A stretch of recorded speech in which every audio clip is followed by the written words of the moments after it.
Salut à tous, alors aujourd'hui on va parler d'une voiture dont j'ai déjà parlé sur la chaîne, mais je vais la comparer à peut-être la concurrence directe. Alors vous allez me dire, mais attends, ça c'est une classe C, alors que théoriquement la concurrence d'une DS9 ça va plutôt être de la A6, de la classe E, ou voire même de la série 5. Cela dit, lorsqu'on regarde le tarif, on se rend compte que ce genre de voiture est environ 15 000 voire 20 000 euros plus cher que cette DS9 totalement équipée en 360 chevaux. Donc j'ai décidé plutôt de comparer ça à quelque chose dont le prix est plus équivalent, cette classe C 300E.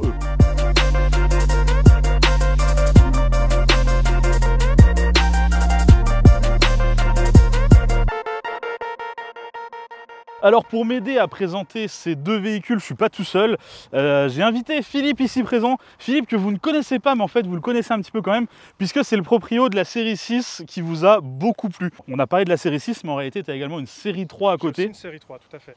Donc les Allemandes tu connais quoi. Oui, je connais. J'ai l'occasion de rouler en véhicule allemand depuis plus de 10 ans maintenant. D'accord, ouais, donc ça va quoi. Et pas de française. Mais si, t'as eu une C5 en plus. J'ai eu une C5. T'as eu une C5. Donc, un peu plus de 10 ans maintenant. Donc là, t'es pas complètement perdu avec ce genre de choses. D'ailleurs, petite précision, on va en parler tout de suite. Regardez-moi, approche-toi donc. Regardez-moi ce magnifique logo ici présent. Mercedes-Benz Creuelli.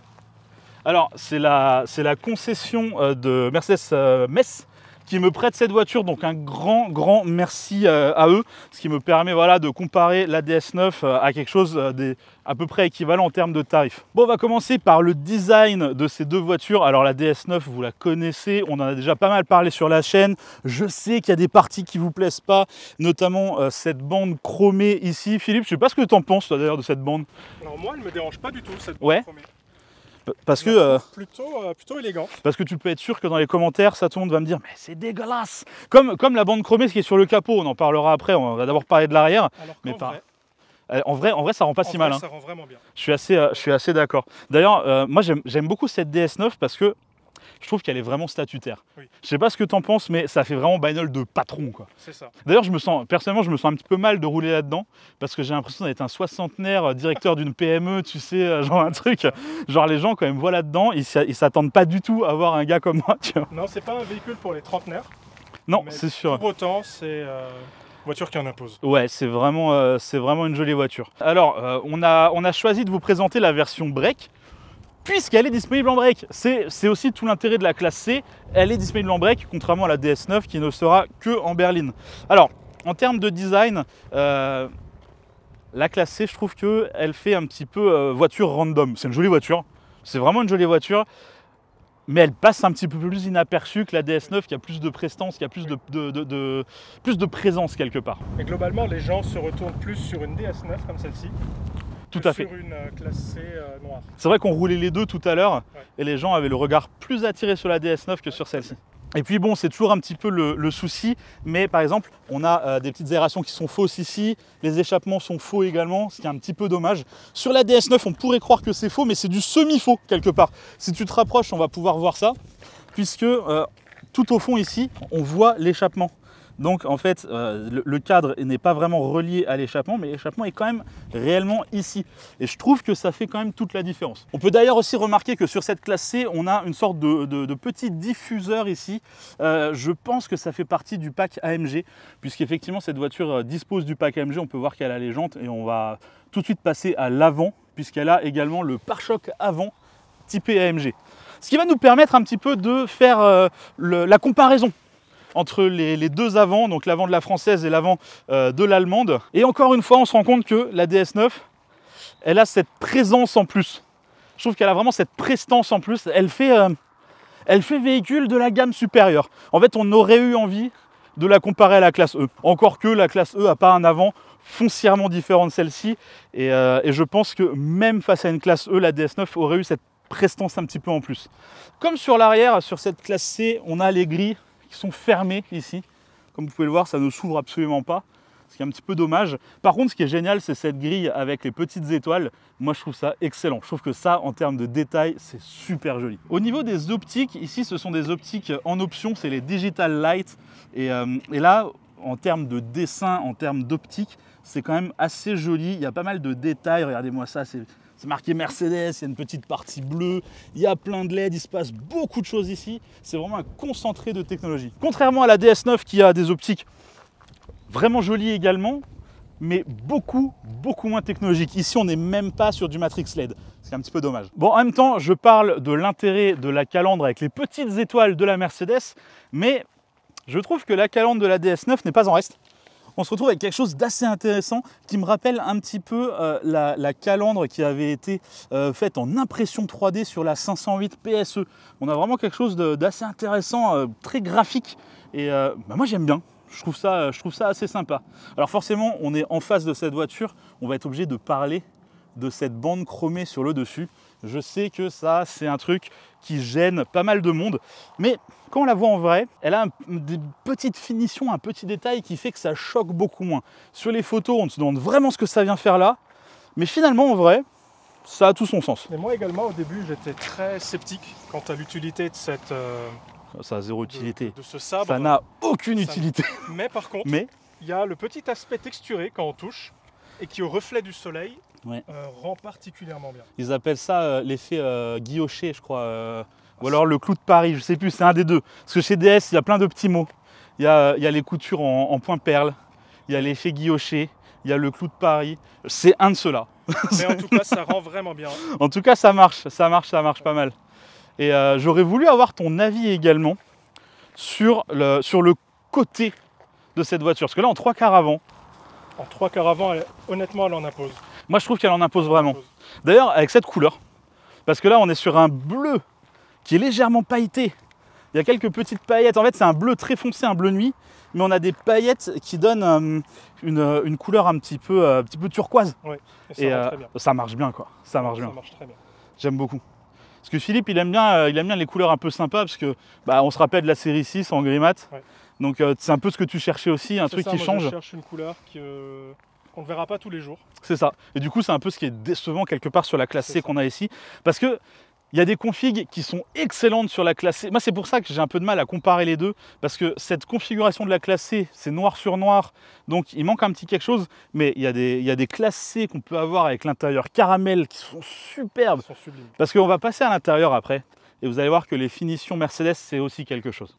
Ah, Philippe, j'aurais voulu avoir ton avis aussi sur les petits feux de position orange qu'on a en haut, qui rappellent un petit peu la DS19, DS de l'époque. Il y a pas mal de gens qui n'aiment pas. Et moi, je sais pas si j'aime ou pas. Moi, je fais partie de ces gens aussi qui sont très indécis, où je trouve que c'est fait et pas fait à la fois. Parce qu'on ne les voit pas assez. Ouais. Et à la fois, si on les voyait plus, est-ce que ça ferait pas de trop finalement? Alors je sais de source sûre que DS à la base voulait en faire des clignotants. Un petit peu comme sur la vraie DS19 de l'époque. Mais légalement, ça n'a pas été autorisé. Oui, donc dommage. ils ont, complètement. Donc ils ont été obligés de les faire uniquement en feu de position. Parce que c'était légalement le seul truc qui était faisable. Un petit peu dommage. C'est dommage. D'ailleurs, en parlant d'éclairage, il y a un truc qui me rappelle vachement ta série 6. C'est le troisième feu stop ici qui traverse tout le coffre. Et ça fait partie des détails qui, je trouve, font qu'une voiture fait plus riche, quoi. Oui, ça la rend tout à fait plus premium. Tout à fait, exactement. Bon alors par contre, très honnêtement, moi tous ces logos là, il y en a de trop. Clairement, si je pouvais, je garderais uniquement le logo DS. Ça, je l'aurais viré. Et ça, je l'aurais viré. Surtout que ça a l'air un petit peu décalé par rapport au DS9 là. Un petit peu dommage. Bon, la voiture est sale, mais je suis désolé, hein, le lieu de tournage est un petit peu terreux. Donc la voiture est un petit peu sale. Alors je voudrais quand même prendre quelques minutes pour parler de ces jantes. Ici, on est sur des jantes optionnelles en 20 pouces. Je les trouve tout simplement superbes. Vraiment, je trouve que le dessin est magnifique. Surtout associé aux étriers DS Performance qui donnent vraiment quelque chose d'assez sympathique. Ça donne énormément de prestance à cette voiture. Un petit peu... contrairement aux jantes AMG qu'on a en face, puisque ici pour l'aérodynamisme, on a des jantes pleines. Alors ici on a le dessin des jantes AMG typiques, mais ici c'est plein et c'est un petit peu dommage. Je trouve que ça fait presque un petit peu enjoliveur, c'est dommage. Alors cela dit, on a quand même les étriers de frein Mercedes-Benz qui passent à travers ici et ça fait quand même très quali. Hein. Je veux dire, on est quand même sur quelque chose de très qualitatif, mais voilà, ces jantes pleines là, Je suis pas persuadé, vraiment pas sûr. Bon, on a vu que extérieurement, la DS9 avait beaucoup plus de prestance que la classe C. Maintenant, à l'intérieur, c'est peut-être un petit peu différent. Alors, déjà, première petite remarque, comme on peut le voir, les poignées de porte sont rétractables sur cette DS9. Ce qui est assez intéressant au niveau design, c'est toujours, ça fait toujours le taf, c'est toujours pas mal. Alors, maintenant, là, on est dans cette DS9. Je vais pas vous mentir, j'ai vraiment l'impression d'être dans le DS7. À part que là, le cuir est noir et que dans le DS7, le cuir est bordeaux. Cuir bordeaux d'ailleurs qui est disponible également dans cette DS9. Mais l'intérieur, c'est exactement le même. Et là, on se prend quelque part une grosse claque, vraiment, où on se dit, mais cette voiture, elle est sortie quand exactement? Parce que le DS7, il est sorti en 2017, voire début 2018. Mais celle-ci, là, elle arrive seulement en concession maintenant, fin 2021, début 2022. Pourquoi on se retrouve avec un intérieur aussi ancien? Alors, je vous en avais déjà parlé dans une autre vidéo, mais cette voiture aurait dû sortir il y a bien longtemps déjà, et ça se ressent énormément. Déjà, au niveau de l'interface, là, je vais la démarrer. Alors, l'écran est un petit peu sale, je suis désolé. Mais voilà, on se retrouve avec clairement la vieille interface PSA. Ça, on a la même chose dans les 508, on a la même chose dans les anciennes 308. Dans les nouvelles 308 et dans les nouvelles DS4, c'est déjà une nouvelle interface. Donc là, déjà, elle se prend une sacrée claque. Ensuite, ici, on va se rendre compte qu'au fond, on a des anciennes prises USB. On a vraiment on n'a pas du tout du type C. Et d'ailleurs, pour le CarPlay, on est obligé de brancher en filaire son iPhone.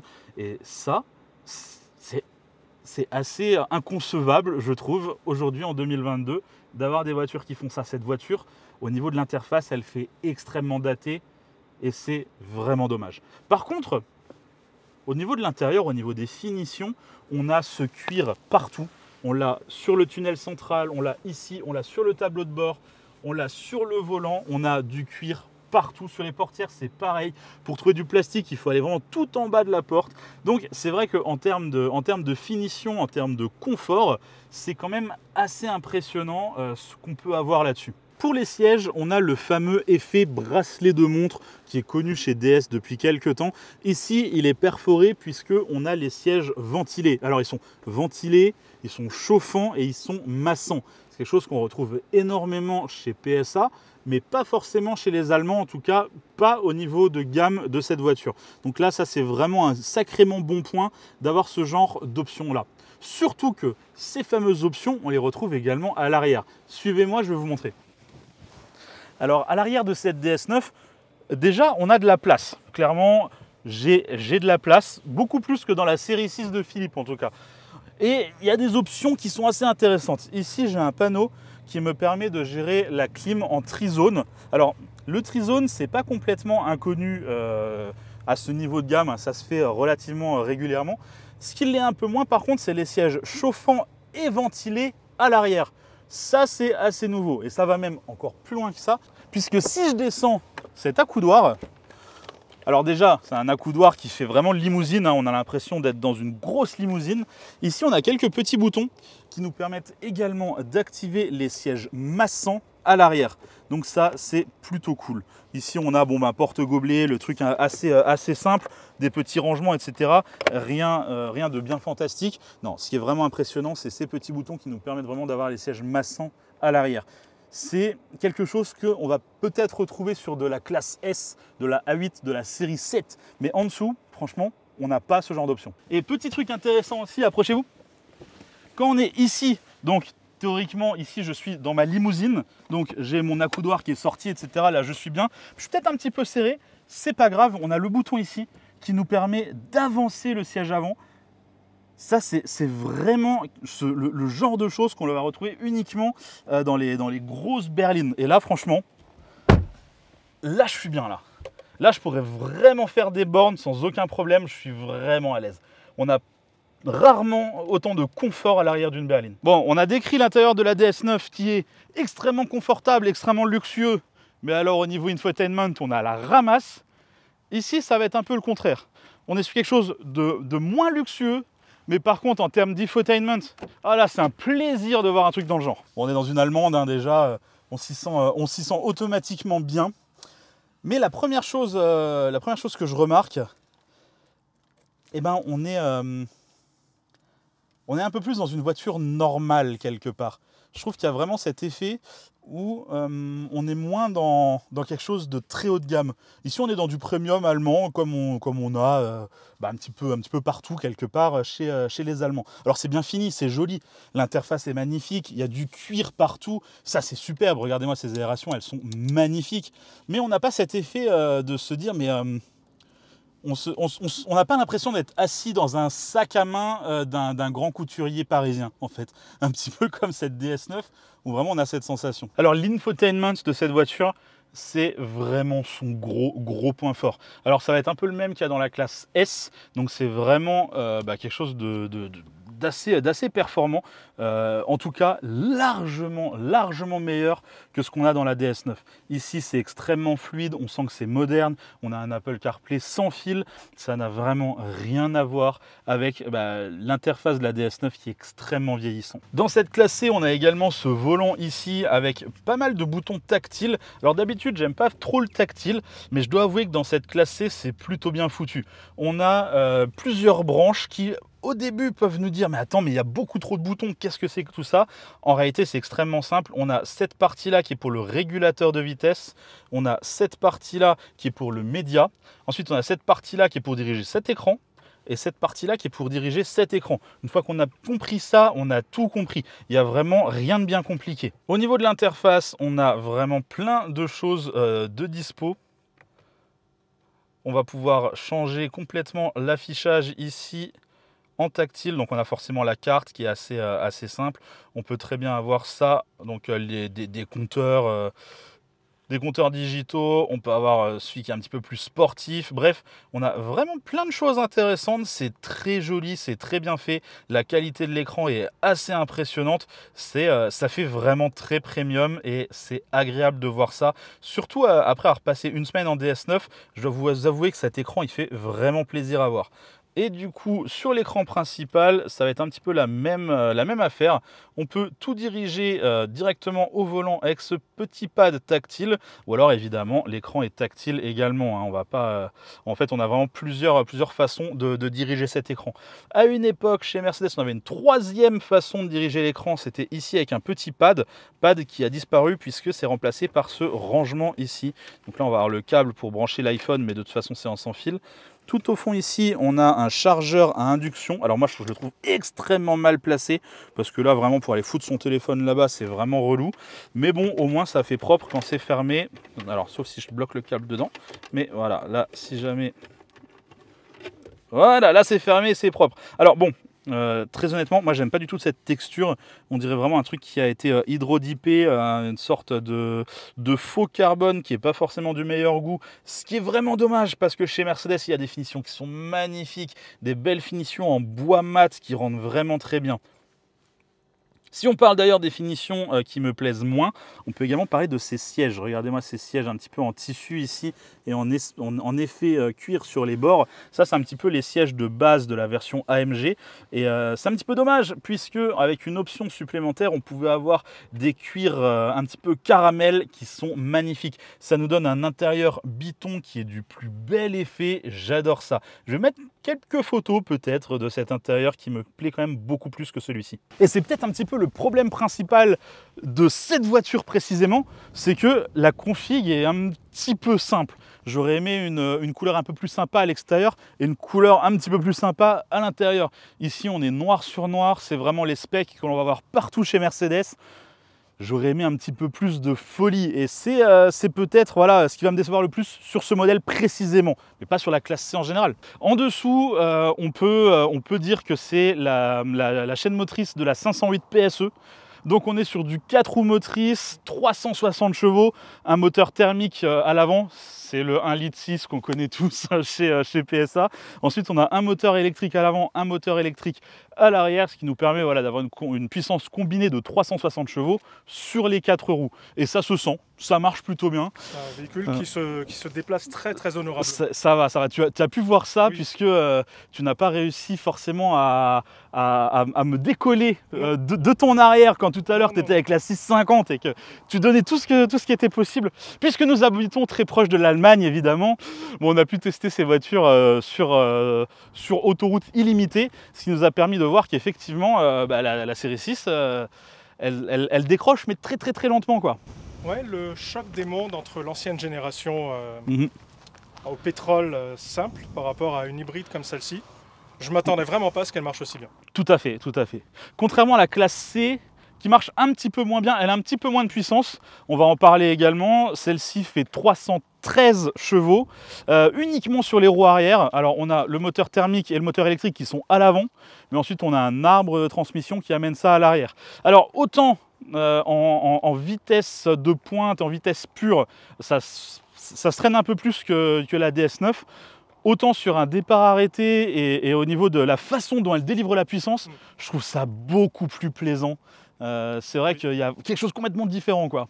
La manière dont la puissance est perçue est totalement différente. Ouais, complètement. Je suis assez d'accord. Bon, on va partir pour un petit essai routier avec cette classe C et ensuite on prendra la DS9. Allez, c'est parti.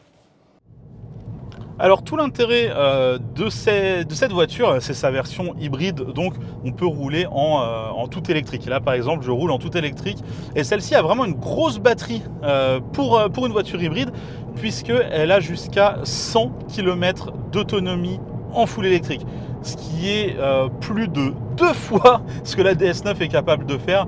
La DS9, je crois qu'elle est donnée pour une quarantaine de kilomètres, mais moi j'arrive à en faire 35, quoi, quelque chose comme ça.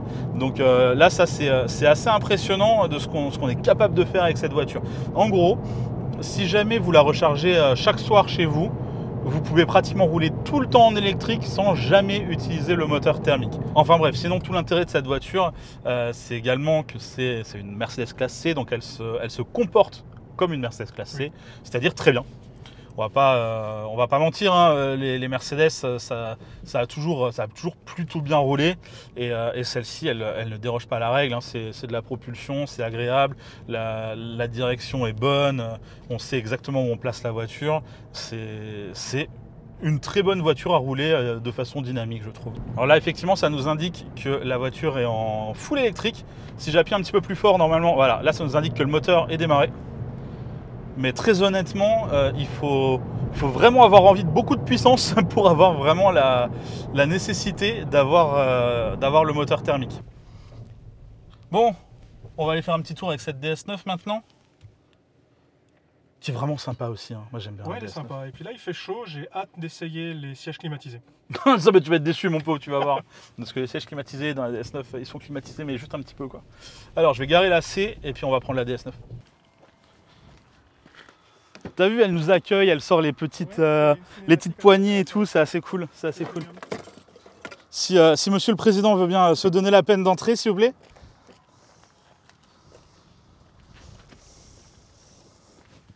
Tiens, t'as remarqué ça, le petit logo embossé DS? J'ai le même dans le DS7.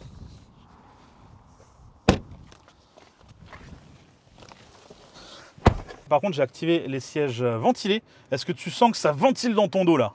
Je ne sens strictement rien. Oui, moi non plus. Et ça me saoule un petit peu. Strictement rien. Parce que là, j'ai chaud là. Et pourtant, on est aux puissances maximales. Hein. Ouais, on est au maximum de la ventilation. Et ben écoute, je ne sens rien. C'est con parce que je les entends, je sens que ça souffle dans le dos, mais je ne le sens pas, quoi. J'ai beau mettre la main dessus, tester différentes vitesses. Je sais pas pourquoi. Alors que dans le DS7, quand c'est activé, on le sent, quoi. Vraiment. Je sais pas. Bon, alors c'est parti, on va faire un petit tour avec cette auto. On va partir en full électrique. Les petites poignées qui se rentrent, c'est magnifique. Celle-ci, elle est équipée du kit focal. De toute façon, celle-ci, c'est une full option, hein. On a le kit focal, on a la finition Opera, ce qui nous donne le fameux accoudoir central, la sellerie entièrement en cuir. Et du coup, c'est en gros contrairement à la version performance, parce que dans la performance, t'as pas l'accoudoir central et t'as beaucoup d'Alcantara également dans la voiture. Alors que là, c'est beaucoup de cuir. Alors on a de l'Alcantara aussi au niveau du ciel de toit par exemple. Et même au niveau des poignées, je sais pas si tu as remarqué les poignées. Ah, oui. Les poignées, elles sont gainées de cuir. Exact. C'est assez intéressant à voir. Ouais, Ah, j'aime bien. J'aime bien. Et puis même globalement, les finitions sont vraiment très belles. Ouais, c'est vraiment bien. C'est vraiment bien. Là, on est uniquement sur le moteur électrique arrière. Donc là, j'ai une propulsion pure. Je roule dans une DS9 propulsion pure. Et c'est assez marrant de se le dire. J'aurais jamais pensé dire cette phrase un jour. Ouais, c'est fou. Hein. Bon, par contre, on a cet infotainment. On a l'impression d'être retourné dans le passé. C'est fou, quoi. J'ai vraiment l'impression d'avoir pris une DeLorean et de me retrouver dans le passé, quoi. C'est dommage parce qu'il manquait pas grand chose pour la rendre au niveau de la classe C. Ah là là. Si jamais on avait la nouvelle interface PSA dans cette voiture, ce serait génial. Tu sais, l'interface qu'ils ont dans la 308, dans la DS4 et tout là. Et ce serait tellement plaisant. Ah, si on avait ça, ce serait bien. Parce que là, l'ancienne interface, c'est pas possible, quoi. C'est pas possible. Tu sais que le CarPlay, il est filaire dans cette voiture, quoi. Ça me désespère. En 2022, il y a encore un CarPlay filaire. Ça m'énerve. Ça m'énerve énormément. C'est surprenant. Et d'ailleurs, on a la conduite autonome dans cette voiture. Hein. Elle va suivre les lignes, régulateur adaptatif, etc. Par contre, elle n'a pas le volant capacitif. C'est-à-dire qu'à chaque fois qu'elle va me demander de toucher le volant, il va falloir que je mette un petit coup de volant comme ça pour lui dire « je suis là ». Il faut vraiment mettre du couple dans le volant. Alors que dans la classe C, comme elle a une conception bien plus récente, la simple présence de ta main sur le volant, ça suffit.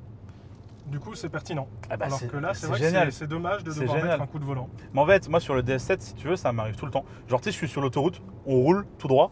Et la voiture, tu sais, moi j'ai juste ma main comme ça, mais de toute façon ça roule tout droit, donc j'ai pas besoin de faire le moindre geste. Elle va me dire, touchez le volant. Je fais, mais je le touche le volant, je suis là, et je suis vraiment obligé de faire ça. Et les gens qui sont avec moi et qui connaissent pas le système, ils me disent, mais t'as un problème? C'est vraiment, genre, t'as mal à la main, qu'est-ce qui se passe? Pourquoi tu fais ça? Parce que j'ai pas le choix, parce que je suis obligé. C'est chiant, c'est vraiment relou. Ouais, alors que sur la classe C, non, il n'y a pas besoin. Tu poses juste ta main sur le volant et c'est bon, c'est parti. Ouais, on sent qu'il y a une conception qui est un peu ancienne du véhicule. Et complètement, même au niveau le levier de vitesse, etc. Tu sais, maintenant on a le tout petit levier de vitesse dans la 308. Là on a vraiment le gros truc, etc. Même tout ça, tous ces boutons. Alors c'est très joli, c'est très bien fini, c'est élégant. Mais c'est exactement la même chose que dans le DS7 qui est sorti en 2017. C'est un peu daté. Tout dans cette voiture a 5 ans. Alors qu'elle est neuve. Alors qu'elle est neuve, alors qu'elle vient de sortir. Celle-ci, on ne peut même pas encore l'avoir dans les concessions. La version 360 chevaux, on ne peut pas encore l'avoir dans les concessions DS. Donc c'est quand même terrible pour une voiture aussi récente d'être aussi à l'ancienne à l'intérieur.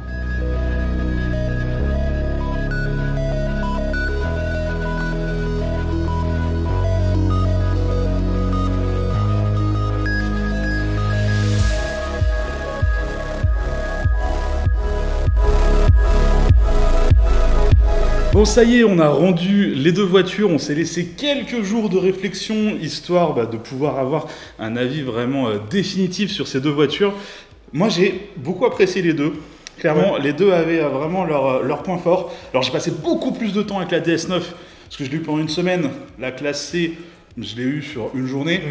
Mais bon, on a pu voir un petit peu ce que les deux voitures donnaient.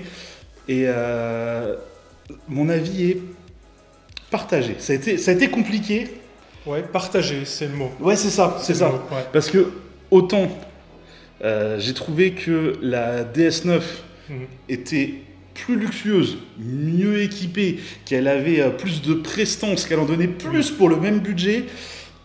À la fois, j'ai trouvé que la classe C faisait un peu plus jeune, avait un infotainment qui était beaucoup plus à la pointe, même tout ce qui est technologie, etc., c'est quand même beaucoup plus actuel. Beaucoup plus, ouais. Et elle a une façon de délivrer la puissance à basse vitesse, en tout cas sur l'accélération, qui est beaucoup plus intéressante dû au fait que c'est une propulsion. C'est ça, c'est plus instantané, c'est plus, pas sportif, mais c'est plus direct. C'est ça, ouais, je dirais pas jusqu'à dire que c'est sportif, effectivement, non, ça ne l'est pas, mais c'est un peu plus dynamique que la DS9, c'est un peu plus pépère. C'est ça. Et du coup, le choix a été extrêmement compliqué entre les deux. Oui. Et autant je pense que j'ai pas l'âge de rouler en DS9. Je trouve que c'est une voiture pour une personne un peu plus mûre. Oui, c'est pas notre cible. C'est ça. Autant. Pour autant, oui. autant je crois que ça serait le bon choix quand même, parce qu'elle en délivre juste plus pour le même tarif. C'est ça. Pour moi, ce serait la même conclusion, c'est que la DS9, on n'est pas la cible. C'est ça. Mais pour autant, on a plus de voitures, on a plus de... C'est ça en fait. On a une meilleure quantité de véhicules par rapport à la classe C. Complètement. Bah, on est tombé entièrement d'accord. À la base, je voulais que tu défendes les voitures germaniques. Et non. Et finalement, on tombe d'accord. Et bah écoute, merci beaucoup d'avoir participé à cette vidéo, c'était cool. Plaisir. Et puis merci d'avoir suivi jusqu'au bout. N'hésitez pas à donner votre avis dans les commentaires en dessous. Comme d'habitude, regardez d'autres vidéos et abonnez-vous si ce n'est pas déjà fait. Allez, salut.